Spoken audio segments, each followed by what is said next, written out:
एक सवाल मैं देवेंद्र भसीन जी की से जरूर पूछना चाहूंगा। थोड़ी देर के बाद मैं एक सवाल जरूर पूछूंगा कि सब कुछ ठीक है ना उत्तराखंड कांग्रेस में, क्योंकि बीजेपी वाले कह रहे हैं कि कांग्रेस का तो बंटाधार है, बर्बादी के मुहाने पर खड़ी है। मैं पूछ लेता हूं ये सवाल देवेंद्र भसीन जी से। नहीं नहीं बंटाधार है भसीन तो फिर आते हैं, हमारे सर बारे आते हैं में आते बात हैं क्यों आते होती है हैं आते हैं कांग्रेस की? सवाल ना पूछते करें। हैं। ये भसीन जी सवाल पूछेंगे। भसीन जी, अब तो बड़ा अच्छा लग रहा होगा कि ना आगे ना पीछे, है ना, आम आदमी पार्टी के तमाम प्रत्याशियों की जमानत जब्त हो गई और कांग्रेस बिखरती हुई दिख रही है ना। बड़े नेता क्या, छोटे नेता भी हाई कमान से नाराज हो गए और ये नाराजगी इस कदर हावी होती जा रही है कि इन लोगों का लड़ाई झगड़ा सरेआम हो गया।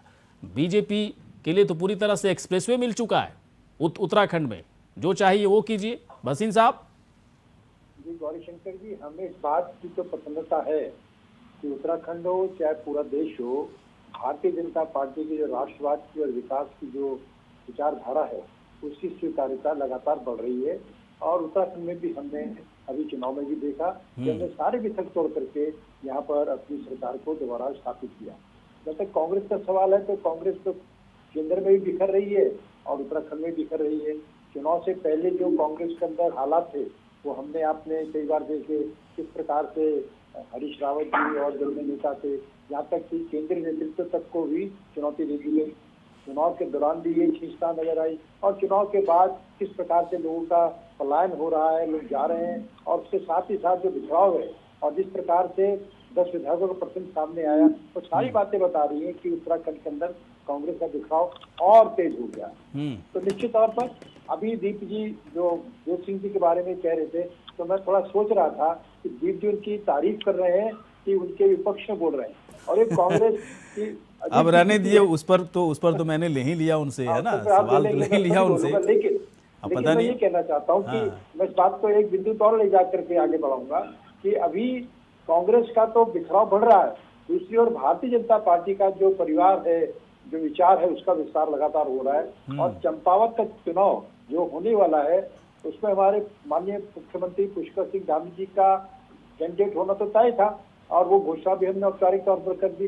लेकिन कांग्रेस में जिस प्रकार से खींचतान चली कैंडिडेट को लेकर के और कई दिन के बाद आज घोषणा भी की गई और जिस रूप में की गई वो भी अपने आप में कांग्रेस का जो अंदरूनी कलह है उसको दिखा रहा है और ये साफ दिखा रहा है कि चंपावत ने भी कांग्रेस से समर्पण कर दिया। तो हालात कांग्रेस के बहुत खराब है। जहाँ तक आम आदमी पार्टी का सवाल है तो आम आदमी पार्टी के प्रवक्ता हमारे लिए छोटे भाई ठीक है बयान दे सकते हैं, लेकिन धरातल में सच्चाई क्या है वो भी हमने चुनाव में भी देखा है।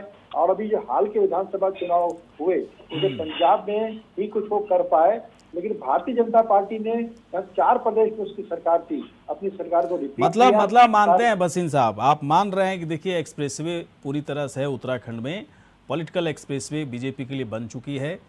और मैं भी मानता हूं इस बात को कि बहुत अच्छा मौका है इस वक्त आप लोगों के लिए, धामी सरकार के लिए, कि देखिए बहुत ज़्यादा प्रेशर नहीं है ना, तो विपक्ष की तरफ से बहुत ज़्यादा, है ना, अननेसेसरी किसी मुद्दे पर बहुत ज़्यादा इंटरफेरेंस है, क्योंकि खुद अपनी चीज़ों में काफ़ी व्यस्त नज़र आ रहे हैं, अपनी खुद की परेशानियों में फंसे हुए हैं।